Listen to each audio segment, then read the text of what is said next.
Nalulungkot lang ako, ginagastosan ng mga congressman by tens of millions, alam naman nilang bangketa. Ito ang masakit dito, ito ewan ko, sana may mga taxpayer na to pursue this, no? Pintuan mismo ng eskwelahan, nilagyan ng barangay hall. Tapos, hindi lang lagyan barangay hall, tinakpan pa yung buong eskwela. Ayan o, kita mo ka-level ng eskwelahan. Pag chinek mo.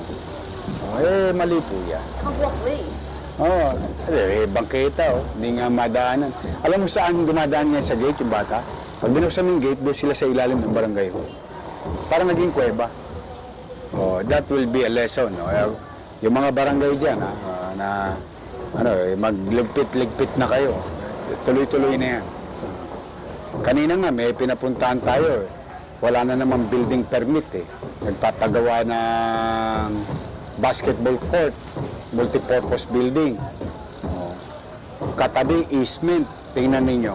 Tingnan natin mga kababayan. Sinisita natin yung mga nakatira sa gilid ng ilog na squatter. Gusto natin palayasin.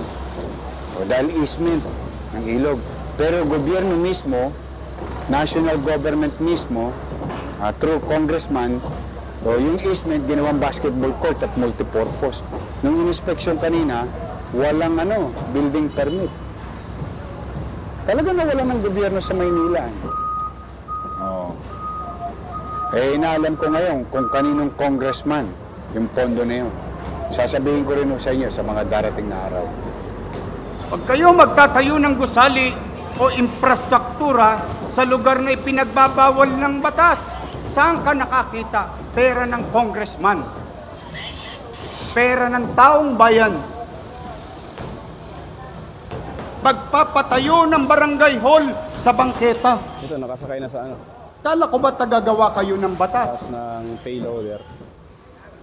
Bakit kayo nagtatayo ng barangay hall at building sa tapat ng eskwelahan? Nasakripisyo ang teacher, estudyante, para lang ma-display nyo mga pangalan ninyo sa mata ng publiko na kayo'y may ginawa. Pero ikinarga ninyo sa bangketa where you know very well roads, alleys, and boulevards and avenues are beyond the commerce of men. Naglilinis kami dahil kayo'y congressman, kayo'y siga, ni walang permit, ni walang construction permit, ni walang building permit.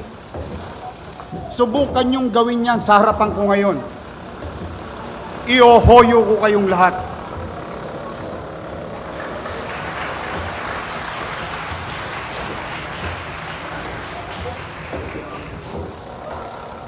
That's what you call technical malversation of public funds.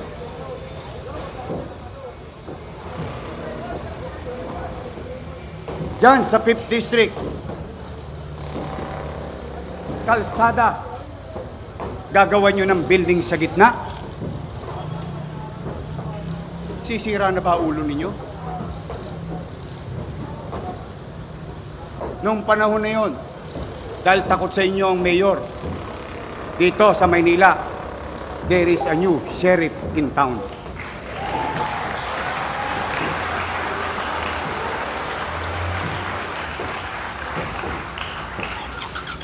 Kaya sa ating kapwa kawani na naglilingkod sa DPWH, we want progress, we want development, but we put and utilize our resources sa mga bagay na kapakipakinabang sa ating kababayan na hindi nakakapamerwisyo ng kapwa at komunidad.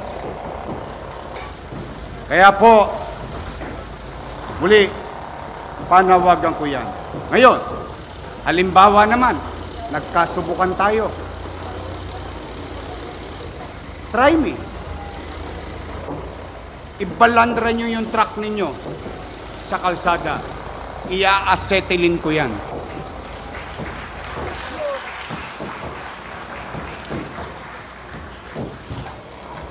Bakit? Ang taong bayan, walang lakas ng loob lumaban sa politiko. Kaya ang hinagpis nila, sa loobin nila, parang wala ng gobyerno sa lungsod ng Maynila. Kaya, I hope we are very clear about this, Engineer Andres. No permits will be allowed without proper coordination. And, mind you, Konseho ng Maynila, bakit kayo nagpapagamit ng lupain ng lungsod ng Maynila sa congressman na wala naman kayong MOU or Memorandum of Understanding? Aren't you required to do so? Tayo ang tagabantay, taga-subasta, taga-bili, taga-gamit, taga-pangalaga ng ari-arian ng lungsod, hindi congressman. Masyado nang abusado ang mga ilang individual. Bagay, kumisan, tama yung sinabi ng mga nakatatanda sa atin. Ang langaw, pag tumuntong sa ibabaw ng kalabaw, ang pakiramdam niya, mas malaki pa siya sa langaw, sa kalabaw. Sa ating mga negosyante, welcome po kayo sa Maynila. Open governance requires confidence-building measures that will convince the businesses, big and small, will invest in the city of Manila. Para pumasok sila, latagan po natin sila ng red carpet, hindi ng red tape. Higit nating gawing mas epektibo ang IBOS, Electronic Business One-Stop Shop. Let us demonstrate through deeds, not words, through actual service, not posters on the wall, that there is indeed ease of doing business in the city of Manila. Tapos na po ang kawalangyaan at pang-aabuso ng mga empleyadong or individual sa loob ng City Planning and Zoning Department simula sa araw na ito.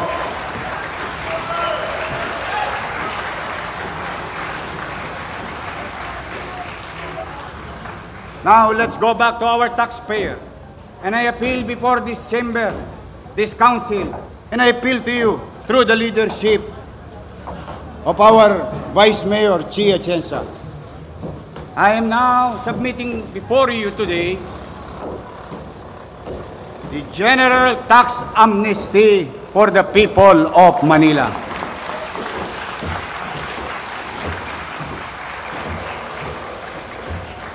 Bakit po? Ginawa po silang bakahan. Alam niyo po ba ang ibig sabihin ng bakahan? Ang baka, ginagatasan. Mas gusto nilang mali ang taxpayer para patuloy na madala sila sa farm. And that will stop. We have to give ease. There is economic struggle or challenges in the world, not only in our country, but in the world. Same the thing also in our city of Manila. Bibigyan natin sila ng bagong simula. Maswerte sila, magsisimula sila ng zero. Ako, magsisimula ng negative 11 billion. Kaya, Madam Vice Mayor, I hope through your leadership, we pass this this measure to ease the experience or yung mga dinaranas ngayon ng ating mga kababayan. Tungkol naman sa basura, mahigit 2,000 metric tons ang nahakot nating basura kahapon. Ito mo maintindihan sa inyo. Nandyan ang truck, nandyan ang DPS, may kontrata kayo. At hindi nyo hinakot yung basura. Inuna nyo pa yung fashion show. Ang sasarap ng buhay nyo. Habang kami dito, hinahakot namin ng basura, dapat yung hinakot 3 weeks ago, 2 weeks ago. Nasaan kayo? Nasa Manila Hotel, nagla-lunch. ang sarap ng buhay ninyo. Totoo. Real talk lang tayo. Wala namang siraan dito eh. Bakit? Wala namang halalan ngayon eh. Nagdesisyon ng taong bayan eh. 2,000 metric tons nahakot natin na basura simula kahapon ng alas 2. Salamat sa Lionel. Salamat sa Lionel Waste Management. Nakalibre tayo kahapon, walang bayad. Salamat sa DPS. Salamat sa MDRRMO.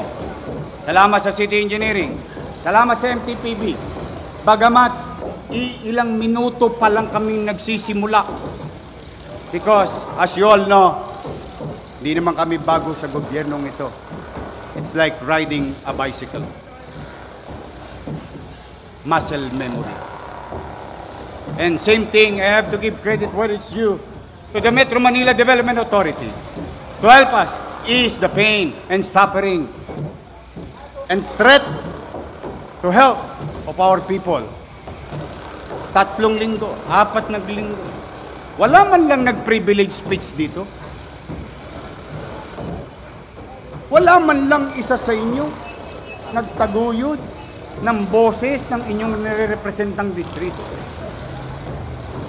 But that is water under the bridge. We are about to resolve it, and I hope you will help me. Help me clean the city. Face the garbage crisis. Iiwas natin sa imminent danger ang ating mga anak, ang ating mga apo, ang ating mga lolo't lola, mga taong may sakit. At maraming salamat din sa mga barangay chairman na tumugon, sa mamamayan na pinakiusapan ko, huwag muna nilang ilabas yung basura nila hanggat hindi ko nakakalawit yung tambak na Smoky Mountain sa bawat kanto at avenida. At least, sa District 1, you can honestly say, you can compare it to other district. Yung buong Arten is mukha ng Maynila. Ngayon po, wala na kayo halos makitang basura sa Arten, Lungsod, Maynila. Kaya, again, Madam